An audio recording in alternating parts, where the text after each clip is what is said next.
P は4割なんです。4割はなし。じゃあ声を。でもシェア使うか。声を張って。はい。Should I introduce myself?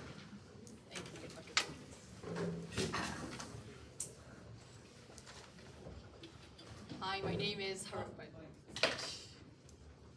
Hello, can anyone hear me? Everyone hear me? Okay. I'm Haruka Futai from Shibu A.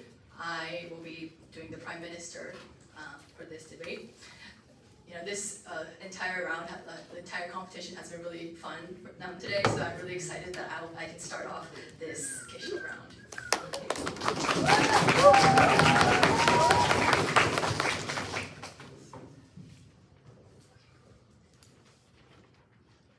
We are humanity. Humanity has to live on, and because space exploration is the only way in which humanity can actually live on as a species, so proud to propose. We have two arguments for today. Firstly, on the survival of humanity, and secondly, representing minorities and vulnerable people. Now then, before I move on, I have three pieces of framing. Firstly, the goal of humanity, as I stated in the introduction, as a living species is to live on. And if the species lives on, we say that this is the most important impact in this debate. Secondly, we say that when this motion is taken, there will be laws that come on how we treat space and how we actually explore space. There will be a check and balance system that comes out on our side, whether that be the UN, NASA, or other international organizations. These, the more space comes closer to humanity, the more laws there will be, the more equity there will be.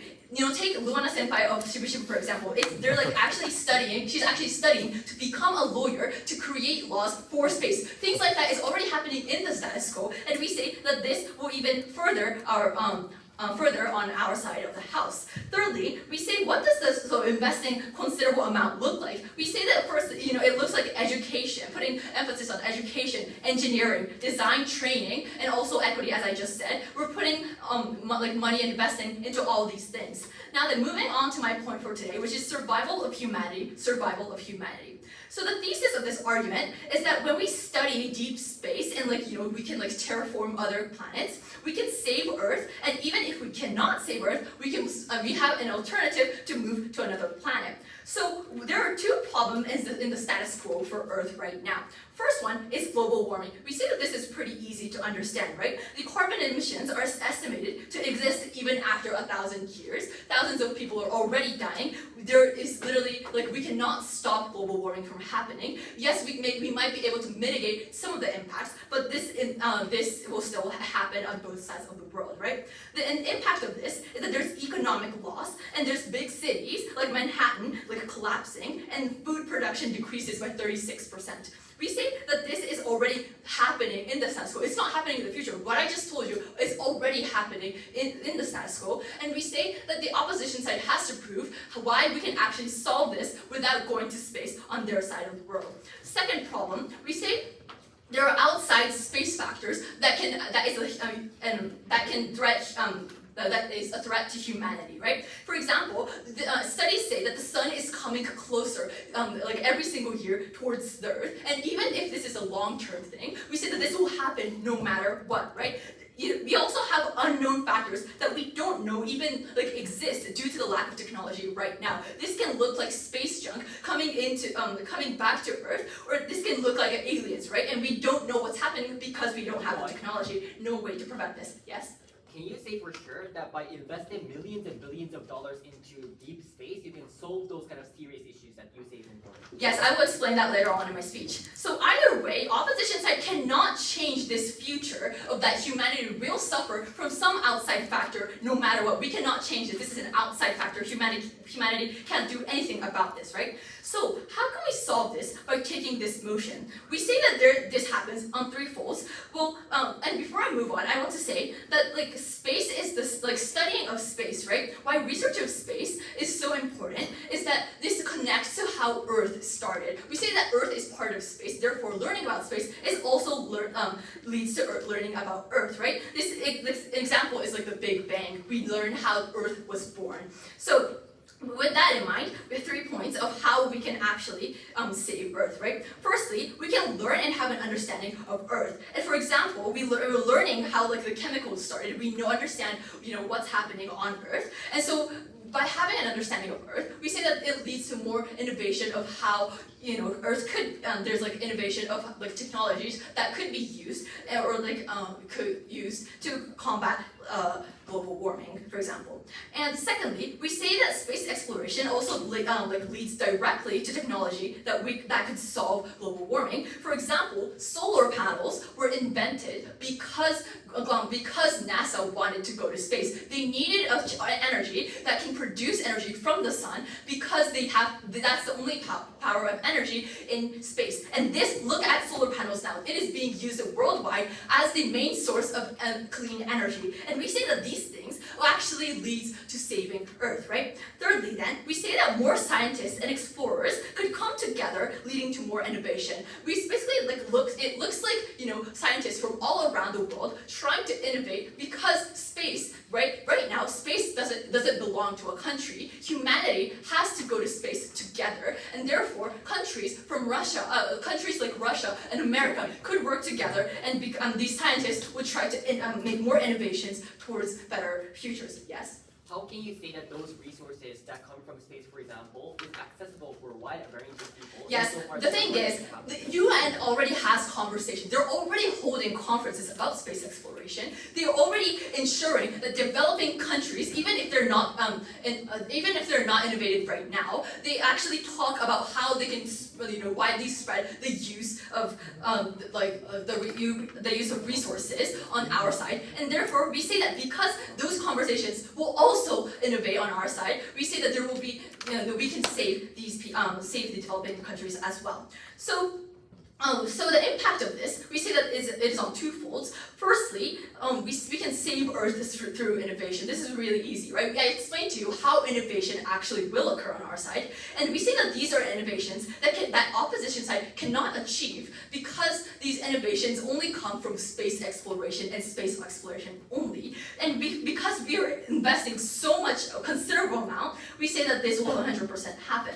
Secondly, even if this doesn't work, even if global warming still exists, we say that we can go to Mars, we can go to another planet, and go to, and humanity will survive, right? And opposition side has to explain why humanity will survive no matter what on their side, because this is the most important impact in the debate. Because we are humanity, we are a species, and we have to live on. And even if it is, it's only a partial population of humanity, we say that because we're humanity, we have the right to survive. Thank you.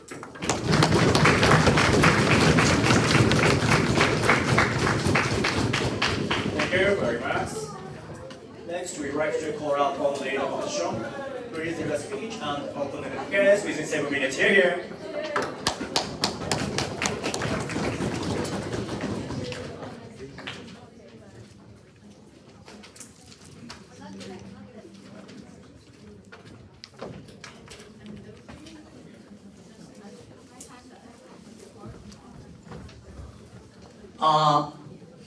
Loud and clear.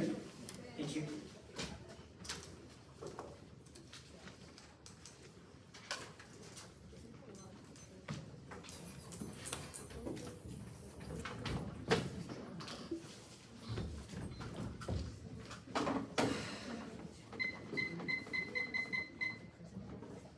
Hello, my name is Leader. My name is Kichima, leader of opposition, and my gender pronouns here him, and my speech will start within a few seconds. On side opposition, assume the world in Star Wars and in the movie. We think it is impossible for the humans to achieve creating a world in Star Wars or in the movies. So project of this. I'm going to talk about 3 things in the speech. First about framing from the opposition. Second, I'm going to talk about rebuttal. Third, about argument. So first of all, framings. 2 folds of framing. 1, regulation is unlikely for 2 reasons. First reason, of the lobbying from big companies. They have an active incentive to keep the free market. So it is unlikely to happen restrictions of the company will happen. So secondly, there's percentage in the past. So there's why there's no regulation in the past. There's no example in the past, so we think it is impossible for the government to create restrictions for future. So there's no checks and balance system.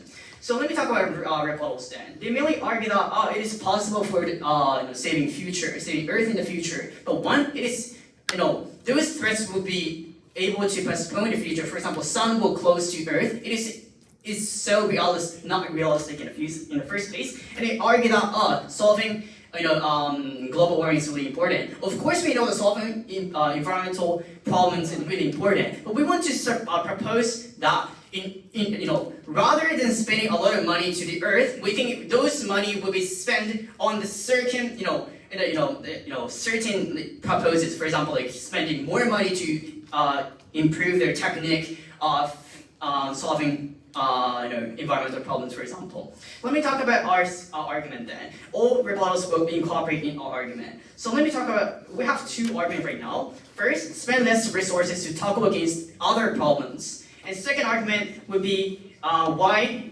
exploring of deep space will lead to inequality. So first, I'm going to talk about spending less resources to tackle against other problems. There are three layers of analysis. One, what is the problem of exploitation of deep spaces? There are fourfold in there. One is the cost. As the propositions I told you, it costs thousands of money in order to achieve the goal that a proposition assumes. And secondly, it is difficult to build skill in the first place because space is really unpredictable that you can easily imagine. Yes? Why is all that money not worth it when, as our first speaker has said, there are thousands of benefits doing space exploration? Of course, thousands of benefits will maybe or might be, or those possibility of happening, the benefits from a proposition will not likely to happen. I will talk about it later. So first, secondly, there is as I told you, space is really unpredictable. We cannot assume that we cannot predict the situation in the Earth from in the space from the Earth, right? Because we live in the Earth, not we live in the space. So what is comparative? We say that rather than spending a lot of money in order to go and explore deep space, we think we should spend more resources to tackle against the other problem. For example, environmental problems that the proposition give you. Second, for example, confliction in Ukraine, for example. So by spending much money in those certain proposals, we think that leads to solving other problems that they told you that, of course we agree with the opinion that we should tackle against the global warming or the, other problems that we have, but we think even if that is true, we should spend much money and resources to the certain proposals. So the impact of this is simple. The impact that proposition give you is the same thing as for us, because protections of environment is really important. But we think that by costing much money and much more money to the environment, that leads to the more benefit that a proposition gives you. But even if that is not true, we think we won this debate, and I will talk about it in our second argument. So the second argument would be why exploitation of deep space will lead to inequality. So the first thing, the premise of this argument is that it is the company, not the government, to explore the deep space for three reasons. One, companies have more efficiency because the government would not control that efficiency, right? And secondly, if the government will explore the deep space, for example, we think that people who have the backlash against the government simply because it is unlikely that benefits of the space is coming. And third of all, it is empirically true. So we think that, for example, you can see that Elon Musk would do a scheme to live in a Mars in an undersea school, and you can see the Blue Origin undersea school. You can see the many examples that many investors do the same thing, as I told you. So the comparative is simple. Companies are profit seekers. If one company succeeded to explore the deep space, that is to say that they would get patents, so that leads to saturating the market by one company. What is so serious then? We think that by saturating one company saturating the market, that is to say that they have one company has a profit coach, and companies are profit seekers. That's why those companies will likely to raise the resources from the Earth from the deep space. That is to say that poor people or the other people cannot have access to those resources from the Earth. So we think that even if exploration of deep space will be succeed, that is to say that but leads to enlarging the inequality. What is the impact of this? Well, the impact is simple.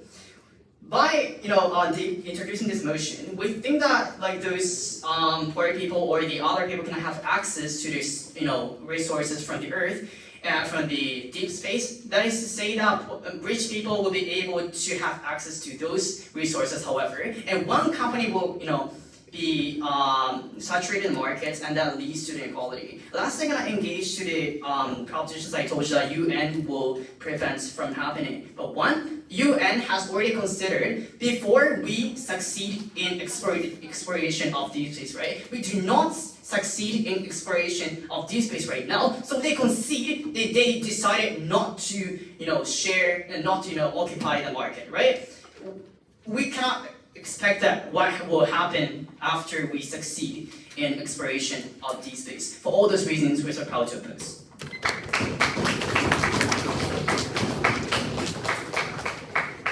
Thank you for the remarks. Next, we'd like to call upon member of government. Please give a speech within 7 minutes. Here.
The opposition side cannot come up here and oppose science, right? They cannot come up here and lecture to us about the probability of things happening when it's 100% proven that the Earth will be destroyed by the sun one day. And we think that because we need to have these, we need to save Earth on the long-term benefits, we think that at the worst, we can make a trade-off of short-term harms for long-term harms, right? Because short-term harms only impact minorities. But we say that long-term harms, we cannot even care about minorities, we cannot even care about equity if all humans die, right? So because their points are insignificant and do not think on the long term, we think that from that first speech, that entire point is not really important in the first place. With that, I would like to go into my point about minority representation, but before that, I would like to make a few refutations. So, firstly, they talked about how we will be using lots of millions of money for something that is really risky, right? And so we should not take this motion because there will be no tangible benefits. But we say that this is not important and not true because it has already been proven by scientists that the sun is coming closer to the Earth, every single year, right? And we also say that, so we say that investing technology and trying to make this problem better is something that's effective and something that's worth doing if it's going to save the entire population. Secondly, we say that even if this does stand to some extent, we think that it's symmetrical on that side, right? Solving global warming, right? That's also something that has that has very volatile benefits. We do not know if global warming can be solved, right? We do not know if what we're doing right now will actually save humanity. But because we say that we're actually able to have better, salvageable, we're able to salvage our side much better because we have more time and because we think on the long term, We think that we should be investing more money in saving people on a long term rather than just investing money in something that does not really need to be invested into. Let us remind you that on either side, we will have to invest money in space exploration anyway, right, at some point. So you think that it's much better to do it now than to do it later when it's too late. Okay. They also talked about how there'll be a wealth gap between corporations. Let me just start by saying that my entire point goes against this, right? I will be talking in my speech about how there's more minority representation in the space exploration field, and that rather raising these people's opportunities up will actually better solve these various societal issues that are happening right now. But even if my point does not stand, we have proven to you from our first speech that there'll be regulations, that actual UN conferences happening, so that and that UN conferences including developing countries, right, including developing nations like Kenya. So you think that it is very unlikely that these corporations will be let free to do as they please and spend all their money on colonizing the other planets. With that, I would like to go into my speech. So, my speech is about minority representation, right? But let me first characterize the studies of deep space and the field of deep space right now. We say that it is a relatively very new field, which only started in the 1950s, right, after the Soviet Union managed to get to space. So you think that because of this, it is rather a diverse field. Why? Because there are no pre-existing notions, there are no centuries-old notions saying that people cannot work in space. This looks like women writing the code for NASA, right? Women writing the code that sent people into space. This looks like the Kenyan space stations right now that are contributing millions and lots of valuable knowledge to space exploration. This looks like one of the first people on Earth being on the moon to be Japanese people, right? So you think that unlike occupations like chemists or politicians, when there have been years and years of pre-existing stereotypes that minorities or poor people cannot participate, we think that rather deep space, the study of deep space is unique in which it provides better representation for minorities, right? And we say that this is also relevant because everyone started researching at the same time, right? So we think that because of this, and paired with the fact that there are more conversations taking place about UN regulations with developing countries included, we think that this field is very inclusive, right? Secondly, so our statement is that we'll be increasing the minority representation in current society. So how will this happen? There are two mechanisms. Firstly, inclusive jobs will increase on a large scale because obviously we'll be making the whole of humanity put lots of effort in education, in engineering, for lawyers, for these space exploration, right?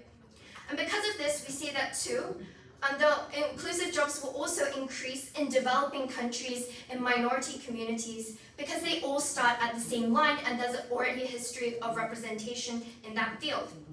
So because of this, what will happen is second, the social representation of minorities will rise. Experts on space exploration, like Kenyan experts, will be invited to government meetings. They'll be valued more on a global scale. There'll be more media coverage of that acts for space, right? So we say that on the comparative, they cannot achieve this because although there is a social narrative that we do need to save minorities, we say that that's not really happening, or it's not speedy enough because all these historical examples of exploitation of stereotypes still exist. So what are the impacts of more minority representation? There are two impacts. Firstly, it leads to less stereotypes and increases role models for minority communities. This looks like more inclusion for these minority communities, especially in the STEM field. And this is because there's more incentive to minorities to become like their role models, right? They know that it's possible to be up there on the stage talking about space, making the big decisions, right? So we see that too. Because of this, in the STEM field, there'll be more minority inclusion in other fields like technology, right? This looks like making machinery or like people from like small island communities being able to contribute more to preventing water pollution. This looks like experts' voices being like invited to parliament, women being invited to parliament more because their opinions are much more valued and their impact on society is rising.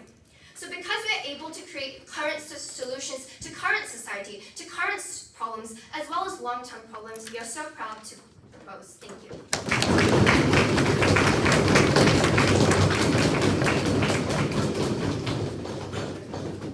Thank you very much. Next, we'd like to call upon member opposition. Please deliver a speech within 7 minutes. Here.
If I speak at this volume, can you hear me?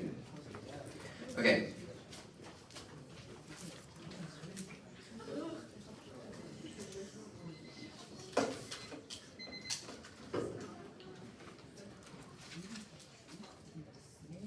So I think it's important to peel back your euphemism used by Harakan Prime Minister because that represents how naive and shallow their case really is. They say, you can study space, learn about Earth, connect to somehow innovation without really explaining what the process really is. And that somehow is a magic bullet to say, well, we can solve things like innovation, solve things like global warming on your side of the house. We told you about how there are other problems that exist on the ground. People are starving. There's things like conflict. We told you about inequality, which means that a lot of the people presumably cannot access this in the first place. We think proposition's response is a magic bullet. 10 seconds explanation and innovation, that's not going to cut it. I'm going to talk about 3 things in my speech. 1, prioritization of resources. 2, on inequality. And 3, on minorities. First of all, on prioritization of resources. This is extremely intuitive. We told her from Kiju's speech. Thousands of people are starving. We should give them resources that otherwise they were going to use on these kind of space in their side of the house. And there exist things like conflicts. You can presumably give things like shelters. You can presumably give things like, I don't know, things like humanitarian aid that is presumably can be used because I think on their side of the house, you are going to use those resources to space, right? So I think their example, quote unquote, things like sun is getting closer,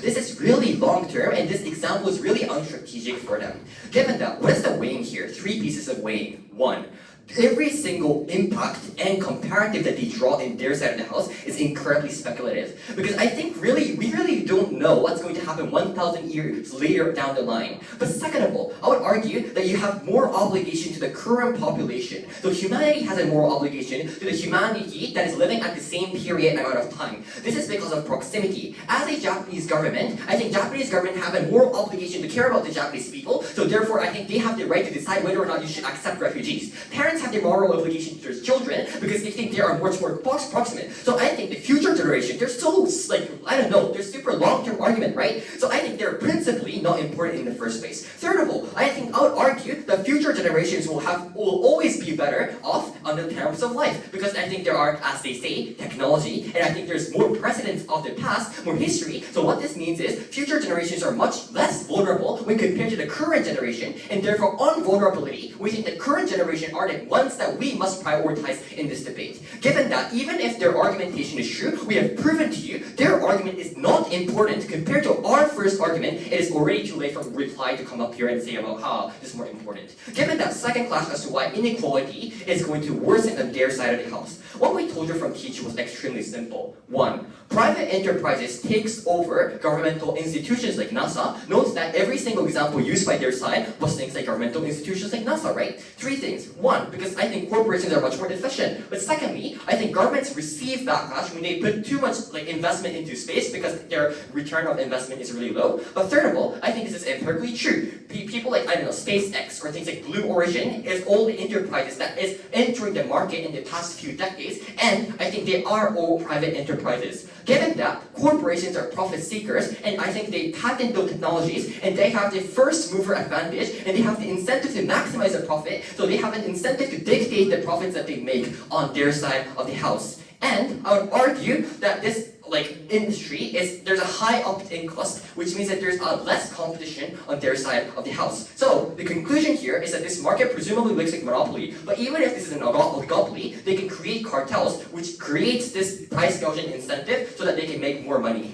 They say regulation, but we told you regulation is unlikely for 2 reasons. 1, lobbying from big companies. But secondly, there's no precedent, right? They say UN did this, but that's just a lie. I just want you to note that there's specifically, for example, this outer space treaty in the 1960s has still not been renewed since 2024. The reason for that is, I think there's this nature that technology develops too fast over its regulation, and a lot of the UN organization still is losing to the lobbying. And also, I would argue that the problem of the UN is that it's just simply not legally binding, and they simply cannot win over corporations, because I think corporations can defend themselves through things like, this is your freedom to do certain things. Before I move on, sure. Won't you still have the innovations on our side, even if the companies are the ones that take the resources?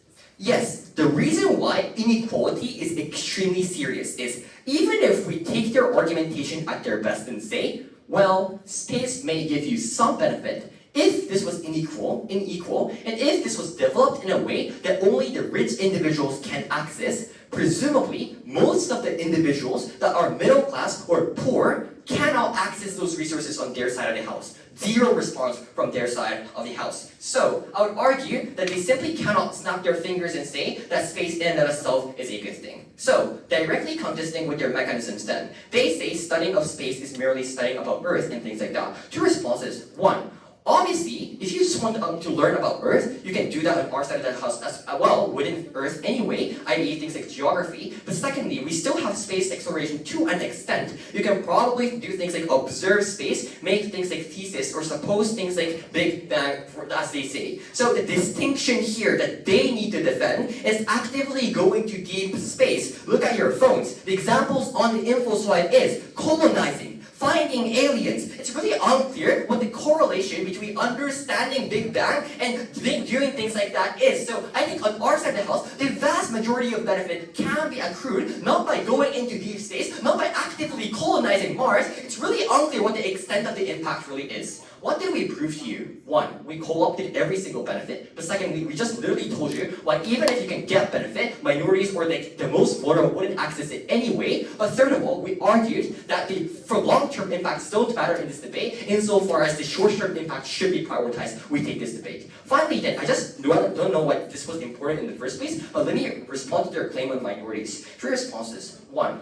the poor individuals or the disadvantaged individuals cannot access because they tend to come from disadvantaged communities, they tend to come from disadvantaged or less excellent communities. I think minorities are important, yes, but I think disadvantaged communities or poor people are also important, and I think they're bigger in number. Second of all, I think role models in specific places, it's really unclear as to from the lens of those minorities, it's unclear why they will see them as a role model for a specific industry, or I would argue that they simply lack uniqueness at a surface level. They need to prove to you why space industry specifically is a place for minorities to find those kind of things in the first place. For all of those reasons, we think their third argument simply does not make sense. All of those reasons, vote for all.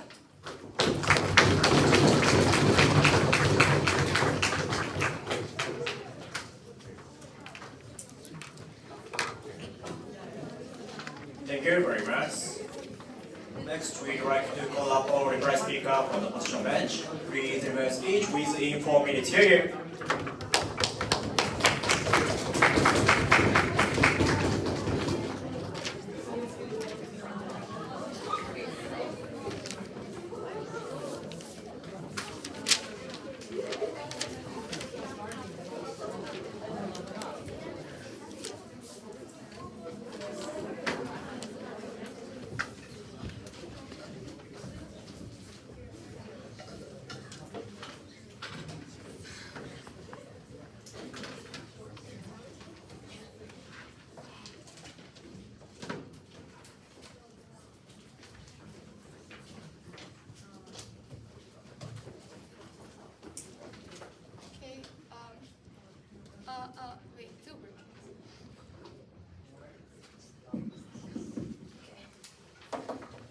So I'm the opposition reply, and I'll start my speech.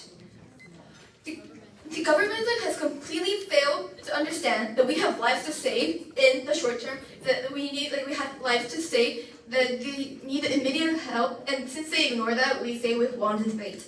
Before going to my clash point, I have one rebuttal to the government side's second point. They have said a minority will be protected, but we say, one, this is not true, because poor people won't participate in the first place, because private corporations rather want researchers, right? And second, we say this is not important, because even if they will be represented, we say this is in small number, and therefore it's not impactful. So we say their point doesn't stand. So moving on to my clash point, my clash point for today is, which is better for humanity in Earth? I repeat, which is better for humanity on Earth? We say that governments have the oral obligation to protect the people living right now, right? As parents should take care of their children, we say that humanity should protect humanity than something that could matter in 1,000 years later. And we say that since we can solve the closest problems, we say the opposition will win in this clash point. So the government side's main claim here is that space exploration can help tackle overpopulation, like those problems on Earth. But my response is this is not true. First, because space exploration or researching is speculative, as my LO has said, it is unclear in the short term whether the information you get about space will be beneficial, while in the status quo, note that we still have a lot of problems to tackle on Earth, right? So we as a government side are ignoring, if we take this motion, we're ignoring the conflicts we should focusing on and focusing on, and we say that we're putting the risk of the people living here, and we say that this life will be put more in risk as the time moves on. Second, we say that space exploration won't help because it is extremely unlikely that it would help the problems in the status quo, right? Note that going to space is extremely expensive, like millions and billions of dollars, right? So even if we get the information about space and provide and if the information should be beneficial, we say that most of society won't benefit because not sufficient amount of the population has the financial capacity to go to space, right? While on the opposition side, we say that we are going to spend money more wisely by tackling the most urgent problems like famine, right? Where people, like millions of people, are at the brink of dying. Why is this important? First, we say we can protect the most vulnerable actors in the status quo, such as the people starving and the people who are in problems like in Gaza, for example. We say that by investing money on these problems, we say we can minimize the number of people in famine, for example, and protect more people than the government side. Also, adding on, we say that this will also connect on protecting the lives of the future generation, because by ensuring the lives of current citizens, we say we're capable of continuing the generations, therefore we say we can protect more lives. So, rather than focusing on the long term, as the Gov says about technology, we say we should protect the lives so we can clearly see that they're in problem, and therefore, I'm summarizing, the opposition side wins because first we are more sure on what we are doing. Like we can spend money more wisely to something to protect the most vulnerable people. And since we better fulfill the role as a government, we say we've taken this debate. Thank you.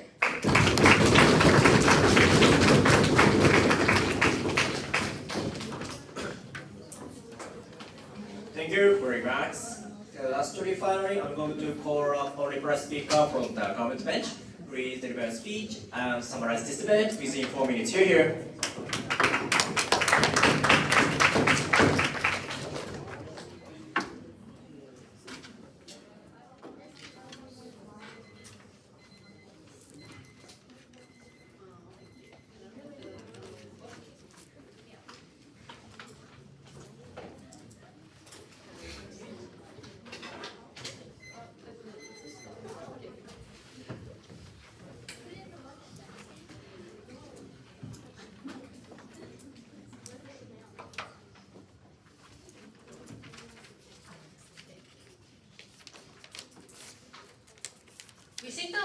side has failed to do is to actually care about the context of this motion and realize the serious situation that humanity is facing with right now. So I would like judges to all listen, even though I know that reply speeches usually don't get that much attention. With that said, I have two arguments today. First, the principal argument, and second, which side will lead to innovation that will save everyone. First, the principal argument. The second side came and said, and had the audacity to say that, the principal argument relies on proximity, that the government and parents only care about their next children. However, a few responses to this. First, we think that this motion talks specifically about humanity as a whole, and that we think that the government in their side could not represent humanity, natural instincts as Homo sapiens. But second, we think that in our side, and I guess in their side as well, but we think that the government will have professionals connected to earth sciences, right? And we think that these people will tell the government that these kind of studies are important. This is exactly why America and Russia had a whole entire arms space kind of war, right? And we think that therefore on our side, government will actually understand the long-term impact if we do not spend money from this very minute, right? Third of all, we think that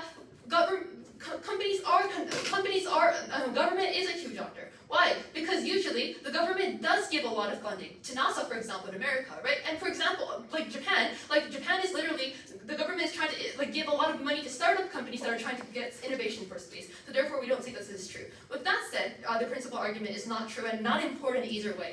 That said, which leads to innovation for everyone. We think that in their best case, their only argument is that inequality due to the companies saturating the market. First of all, we do think that there will be a trickle-down effect. Why? As our first speaker said, solar panels are a big example, right? We think that therefore, no matter what, innovation will come to people who are poor, right? So therefore, we think that this is not true. But second, we think that it's okay because as our second speaker said, minorities will be rather safe on our side for two reasons. Representation, which is in the short term, right?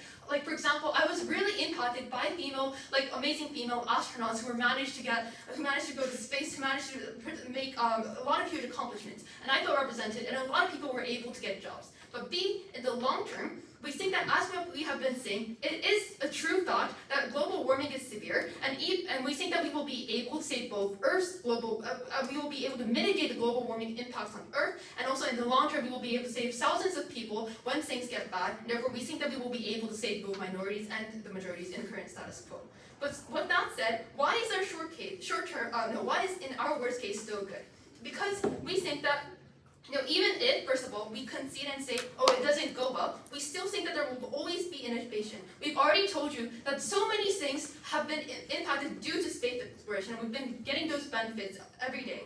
B, minority representation, as our second speaker said. C, learning about Earth, which could connect to so many studies like physics, for example, right? And D, when so many experts from countries come together, we think that there will be a huge innovation, and we think that the opposition side has never said anything against that. At the end of the day, we're able to save so many people, and due to the trickle-down effect, due to the fact that we don't think that it's very highly likely, considering the fact of regulations, considering the fact that the government is connected with these companies and are encouraging startup companies and developing countries, we think that at the end of the day, at least our side, we were able to get a lot of benefits that could save more people, right, in the long term, and that is why we are so proud to propose in this debate today. Thank you.